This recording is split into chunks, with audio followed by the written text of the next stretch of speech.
Bible prophecies revealed में आपका स्वागत है। और बाइबल प्रोफेसीज रिवील्ड में आज हम एक बहुत ही इंटरेस्टिंग भविष्यवाणी को समझने जा रहे हैं। और जैसा कि इस वीडियो का शीर्षक ही आप लोगों ने देख लिया होगा कि बाइबल की वो भविष्यवाणी किस प्रकार से भारतीय मसीहों के द्वारा भी पूरी की गई है, उसको आज हम समझने का प्रयास करेंगे। और एक क्रिप्टिक प्रोफेसी जो है, एक उलझी हुई भविष्यवाणी जो है, वो बाइबल के अंदर प्रदान की गई है। और कैसे उस भविष्यवाणी के पूरा होने के जीवित गवाह भारतीय मसीही बने हैं, आज हम उसको देखने का, समझने का प्रयास करने जा रहे हैं। तो भजन संहिता की पुस्तक जो कि बाइबल के अंदर दी गई है, भजन संहिता की पुस्तक के 150 अध्याय जो हैं, कई सारे यहूदी रब्बी, कई सारे यहूदी ज्ञानी पुरुष जो हैं, सेजेस जो हैं, और कई सारे प्रोफेसी स्कॉलर्स इस बात को कहते हैं कि भजन संहिता की पुस्तक मात्र भजनों की या प्रार्थनाओं की पुस्तक नहीं है, लेकिन भजन संहिता की पुस्तक के अंदर भविष्यवाणियां भी परमेश्वर के द्वारा कंसील की गई। और क्यों यहूदी रब्बी, जूइश सेजेस और प्रोफेसी स्कॉलर्स कई सारे जो हैं, वो इस बात को कहते हैं कि भजन संहिता की पुस्तक वास्तव में अंत के दिनों की भविष्यवाणियों के तौर पर ही बाइबल के अंदर प्रदान की गई है। और वो महज भजनों का संग्रह नहीं है, लेकिन भजनों के संग्रह के साथ साथ, प्रार्थनाओं के संग्रह के साथ साथ, भजन संहिता की पुस्तक जो है वो भविष्यवाणियों की पुस्तक भी है। तो वो क्यों इस बात को कहते हैं? इसलिए कहते हैं क्योंकि भजन संहिता के जो अध्याय हैं, भजन संहिता के जो भजन हैं, उनका क्रम सिलसिलेवार तरीके से नहीं है।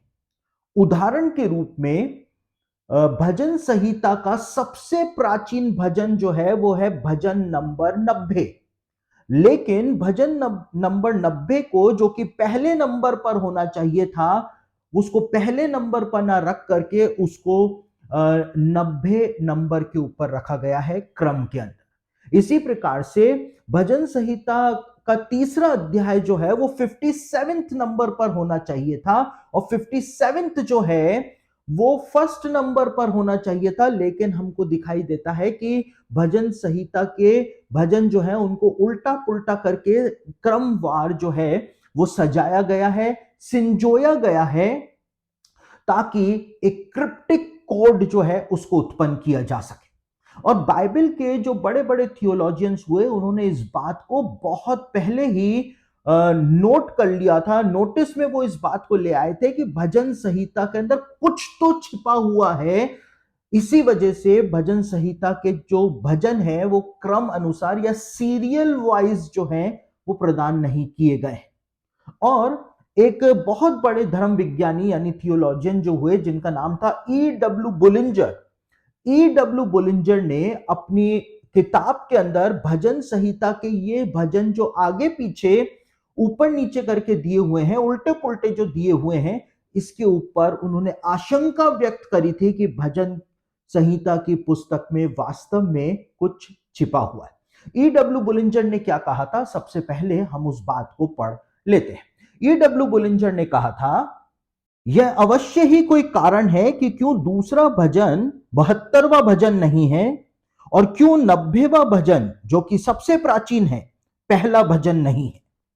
और इसी प्रकार से 1887 में लिखी अपनी पुस्तक the numerical structure of scripture में लेखक F.W. ग्रांट ने भी भजन संहिता की पुस्तक के बारे में एक महत्वपूर्ण बात कही थी। और ग्रांट ने इस बात को कहा था कि भजन संहिता के भजनों को जानबूझकर इस प्रकार से संग्रहित कर एक संपूर्ण क्रम अनुसार ढांचा बनाया गया है, और यह इस अर्थ को प्रकट करता है कि वहां यानी भजनों में क्या है। ग्रांट का कहना था कि अंक के साथ समन्वय और उनके आत्मिक अर्थ की छाप भजन के ढांचे के ऊपर लगी हुई है। यानी कि F.W. ग्रांट का भी यही मानना था कि भजन संहिता के भजन क्रम अनुसार नहीं रखे गए हैं, और क्रम में वे जिस क्रम पर रखे गए हैं उनका अपना एक गहरा आत्मिक रहस्य है। परंतु भजन संहिता का क्रम ऐसा क्यों बनाया गया है, इसका उत्तर ग्रांट के पास भी मौजूद नहीं था। तो बाइबल के थियोलॉजियंस जो थे वो इस बात को मानते हुए आए थे कि भजन संहिता के भजनों को क्रम अनुसार परमेश्वर ने नहीं रखवाया है, इसके पीछे एक बहुत बड़ा और भारी भेद छिपा हुआ है। और इस पूरे विषय के ऊपर मैं पहले ही एक पूरी बाइबल स्टडी दे चुका हूं।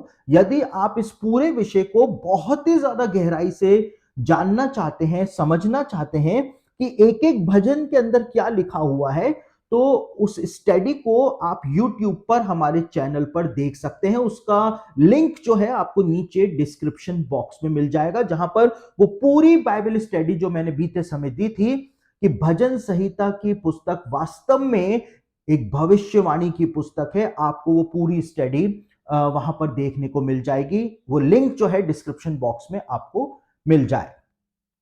बाइबल के कई सारे प्रोफेसी स्कॉलर्स और साथ ही साथ कई सारे यहूदी ज्ञानी पुरुष और यहूदी रब्बी जो हैं वो इस बात को कहते हैं कि क्योंकि भजन संहिता की पुस्तक बाइबल की 19वीं किताब है, इसलिए भजन संहिता के अंदर जितनी भी बातें लिखी हुई हैं, जितनी भी भजन लिखे हुए हैं, उन सारे भविष्यवाणियों की शुरुआत जो है वो 1901 से होती है, यानी 1901 से होती है।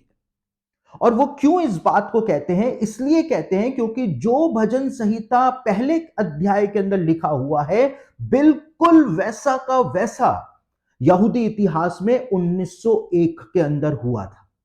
जो भजन संहिता दूसरे, तीसरे, चौथे, पांचवें, 10वें, 50वें या 100वें अध्याय के अंदर लिखा हुआ है, वो सब यहूदी इतिहास के अंदर 1901 से होना शुरू हो गया था। जो 1910 में हुआ वो भजन संहिता 10 में लिखा है, जो 1950 में हुआ वो भजन संहिता 50 में लिखा है, जो 1990 में हुआ वो भजन संहिता 90 में लिखा है, जो सन 2000 में हुआ वो भजन संहिता 100 में लिखा है। तो इस प्रकार से भजन संहिता का एक एक अध्याय जो है उसको कई सारे यहूदी ज्ञानी पुरुष और कई सारे बाइबल के प्रोफेसी एक्सपर्ट्स जो हैं उसको 1901 से एक एक वर्ष के लिए दी गई भविष्यवाणी मानते हैं, क्योंकि ये बाइबल की 19वीं किताब के रूप में बाइबल के अंदर प्रदान की गई है।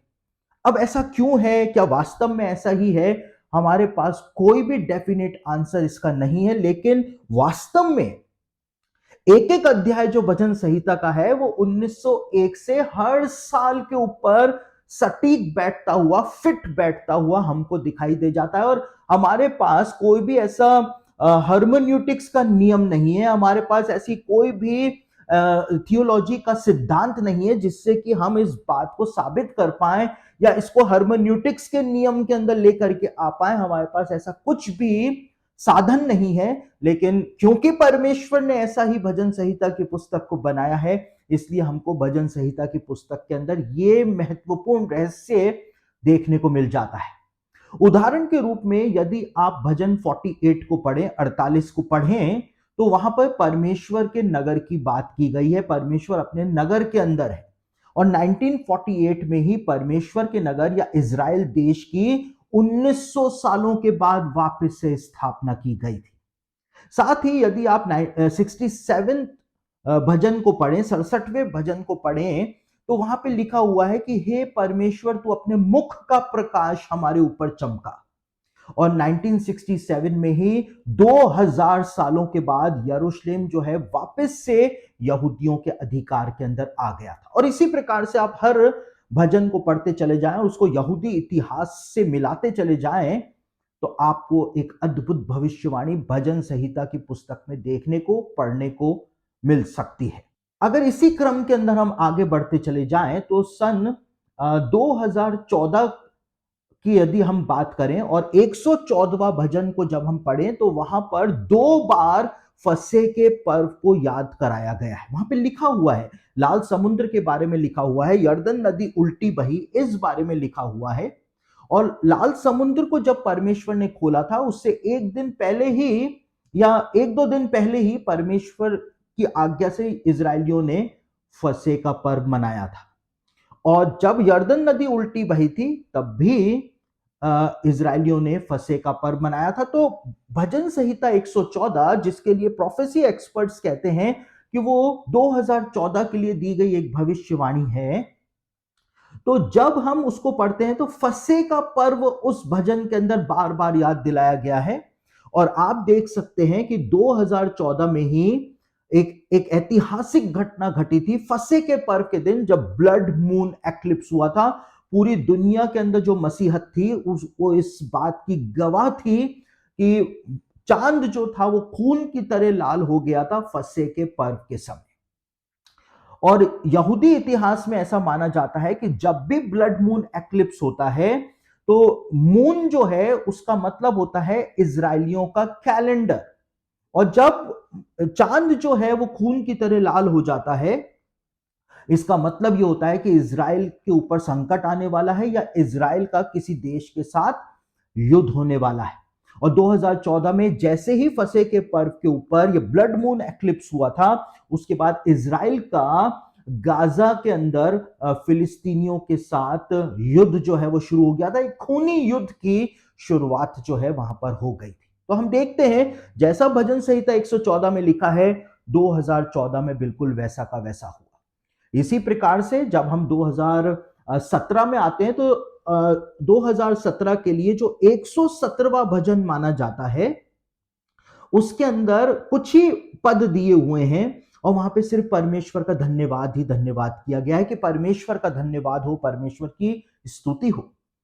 और क्यों ये बात वहां पे लिखी हुई है? इसलिए लिखी हुई है क्योंकि 2017 में 6 दिसंबर 2017 को धन्यवाद देने के योग्य ही काम परमेश्वर के द्वारा किया गया था, क्योंकि 6 दिसंबर 2017 को अमेरिका के राष्ट्रपति डोनाल्ड ट्रंप के द्वारा 2000 सालों के बाद, और 2000 भी नहीं, हम कहें कि 2500 सालों के लंबे इंतजार के बाद यरूशलेम को इजराइल की यहूदियों की राजधानी ऑफिशियल कैपिटल घोषित कर दिया गया था, जो इतिहास के अंदर कभी भी नहीं हुआ है। तो इसीलिए 117वें भजन के अंदर धन्यवाद ही धन्यवाद दिया जा रहा है और 2017 के अंदर भी धन्यवाद देने योग्य ही काम जो है वो यहूदी इतिहास के अंदर हुआ था। 2018 जो कि 118वां भजन है, जिसको लिंक करता है, जैसा कि यहूदी ज्ञानी पुरुष और बाइबल के स्कॉलर्स मानते हैं, तो वहां पर आप देख सकते हैं पूरे अध्याय में परमेश्वर के आश्चर्य कर्मों का बखान किया गया है और साथ ही साथ परमेश्वर की स्तुति की गई है। क्योंकि 2018 में इजराइल को बने हुए 70 सालों का समय हो गया था, एक पूरी पीढ़ी जो है वो कंप्लीट हो गई थी और 2018 में वास्तव में इजराइल देश के अंदर निरंतर परमेश्वर की स्तुति की जा रही थी। परमेश्वर को धन्यवाद दिया जा रहा था कि परमेश्वर ने पूरी एक पीढ़ी यानी 70 साल जो है इजराइल को वापस बनाए हुए कर दिए हैं। परमेश्वर ने इस आश्चर्य कर्म को कर दिया है। लेकिन जब आप भजन संहिता 120 में आते हैं, जो कि 2020 को दर्शाता है, तो वहां पर आपको कोरोना वायरस देखने को मिल जाएगा। बहुत ही अद्भुत बात। हम उस वचन को पढ़ लेते हैं। कोरोना वायरस के अंदर क्या हुआ था? कोरोना वायरस जब फैल गया था तो लोग परमेश्वर से प्रार्थना कर रहे थे कि परमेश्वर इस संकट भरी समय से हमको बचाए। साथ ही साथ कोरोना वायरस से बचने के लिए लोगों को क्वारंटीन किया जा रहा था, अलग किया जा रहा था दूसरे लोगों से, परिवार के लोगों से। वही बात जो है वो भजन संहिता 120 के अंदर लिखी हुई। हम उसको पढ़ लेते हैं। यहां पर क्या लिखा है? संकट के समय मैंने यहोवा को पुकारा और उसने मेरी सुन ली। 2020 जब कोरोना वायरस फैला, एक संकट भरा समय था। और यहां पे लिखा हुआ है 5वें वचन में, हाय हाय, क्योंकि मुझे मेशेक में परदेसी होकर रहना पड़ा और केदार के तंबुओं में बसना पड़ा है। यहां पर एक तो परमेश्वर से मदद मांगी जा रही है और साथ ही साथ बोला जा रहा है कि मुझे मेशेक में परदेसी होकर के रहना पड़ा और केदार के तंबुओं में बसना पड़ा है। जबरदस्ती मुझे क्वारंटीन किया जा रहा है, जबरदस्ती मुझको मेरे लोगों से अलग किया जा रहा है, अलग रखा जा रहा है, जैसा कि कोरोना वायरस के अंदर हुआ था। तो जैसा कि कुछ प्रोफेसी एक्सपर्ट्स कहते हैं, जैसा कि कुछ यहूदी रब्बी और ज्ञानी पुरुष कहते हैं कि ये वास्तव में एक भविष्यवाणी की पुस्तक है जिसकी शुरुआत 1901 से हुई है और 1901 से एक एक भजन जो है एक एक साल के लिए दी गई प्रोफेसी है। तो हमको दिखाई देता है कि यहां पर वैसा का वैसा कुछ घटित हो रहा है, वैसा का वैसा हो रहा है, कुछ ना कुछ बात निकल करके सामने आ रही। लेकिन जैसा मैंने आपको कहा कि एक भविष्यवाणी है जो भारतीय मसीहों के द्वारा भी पूरी की गई है और वो भजन संहिता की पुस्तक में लिखी हुई है।